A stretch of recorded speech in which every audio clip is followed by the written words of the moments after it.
ఏమో, అన్నయ్య నీకు ఎంత పనున్నా ఒక్కరోజు భటుల్ని పంపించు, నువ్వు మాత్రం భోజనానికి నా ఇంటికి రా, ప్రేమతో నేను వండి పెడతానంది యమున.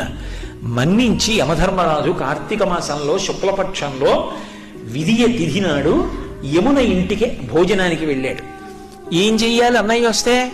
పరమ ప్రేమతో చిన్నప్పుడు అన్నయ్య ఏం తినేవాడో, ఏదంటే ఇష్టమో ఆ మాటలు చెప్తూ కబుర్లు చెప్తూ ఇంకొంచెం తిననయ్యా ఇంకొంచెం తిననయ్యా అంటూ అన్నయ్యకి ప్రేమగా వడ్డించింది. తిన్నాడు. ఏం కావాలమ్మా నీకు అని అడిగాడు. మరి దేవతా సంబంధం కదూ, వరం ఇవ్వాలి. ఆవిడ మనందరి కోసం ఓ వరం అడిగింది. అన్నయ్య ఇది జ్ఞాపకం పెట్టుకుని ఈ తిథి నాడు ఏ అన్నయ్యని ఏ తమ్ముణ్ణైనా సరే, ఏ అక్క అయినా ఏ చెల్లైనా ఇంటికి పిలిచి అన్నం పెడితే ఆ అన్నం తిన్నందుకు ఆ అన్నకి కానీ తమ్ముడికి కానీ అపమృత్యు దోషం లేకుండా చెయ్యన్నయ్యా. తప్పకుండా ఇస్తానమ్మా అన్నాడు.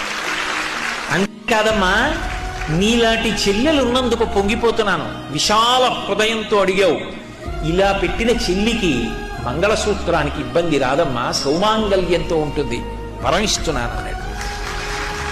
యజ్ఞం చేయమన్నారా యాగం చేయమన్నారా?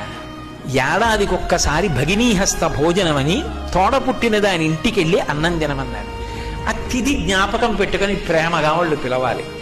ఆ తిథి జ్ఞాపకం పెట్టుకుని తప్పకుండా అక్క చెల్లెలు ఇంటికి వెళ్ళాలి.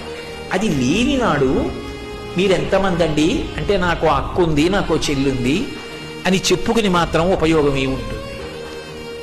ఒక్కసారి ఆ పిలుపు రావాలి, దానికోసమే వెళ్ళాలి, ఆ ప్రేమతోనే పెట్టాలి, ఆ ప్రేమతో తిని రావాలి.